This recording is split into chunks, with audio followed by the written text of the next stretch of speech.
Salut chers élèves, j'espère que vous allez bien. On va commencer par un petit rappel du texte descriptif. Alors le texte descriptif, c'est décrire, donc c'est produire une image de ce que le lecteur ne voit pas, mais qu'il peut imaginer comme un lieu ou bien un personnage. Un texte argumentatif. Qu'est-ce que ça peut évoquer? Ça me rappelle du verbe argumenter, persuader, critiquer, convaincre et aussi défendre. Mais défendre quoi? Défendre une opinion ou bien un point de vue, ce qu'on appelle la thèse.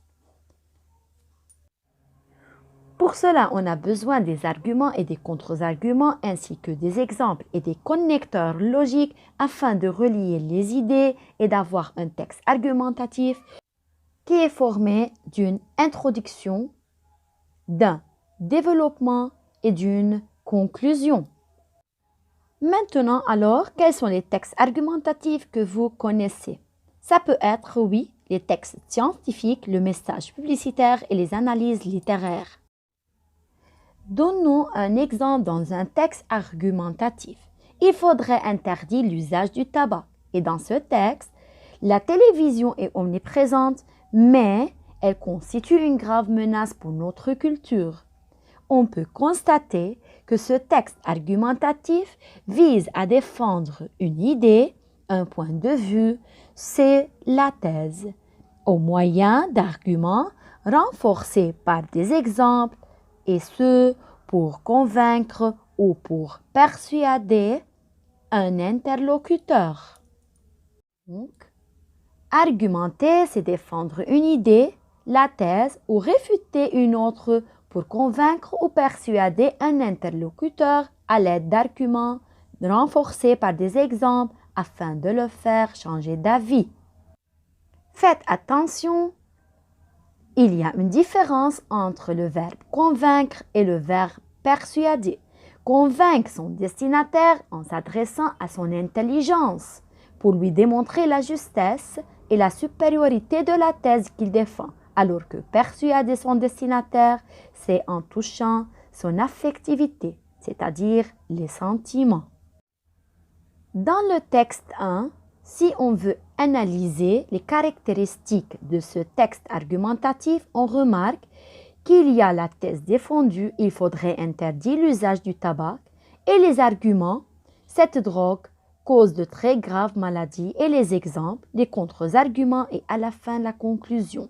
N'oubliez pas d'employer le présent de l'indicatif et l'énonciation je, nous, on, bien parfois il faut.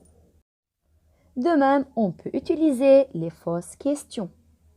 On ne peut pas traiter un texte argumentatif sans mentionner les organisateurs textuels. Pour introduire, additionner, énumérer, expliquer, introduire un exemple et marquer la transition, il faut employer ces termes qui aident à avoir un texte cohérent. En plus, les connecteurs logiques sont incontournables lorsqu'il s'agit de présenter un raisonnement rigoureux dans lequel sont mis en jeu différents types de relations logiques, telles la cause, la conséquence, l'opposition, la concession, le but, la conclusion et la condition. En bref, un texte argumentatif comporte généralement un exposé de la thèse défendue, des arguments, des exemples, des connecteurs logiques et des indices de la situation d'énonciation. Eh bien, nous sommes arrivés à la fin de notre vidéo. J'espère que vous avez bien compris la leçon. Je vous donne un rendez-vous à la prochaine vidéo. N'hésitez pas de me contacter via eSchool Agenda. Je vous attends.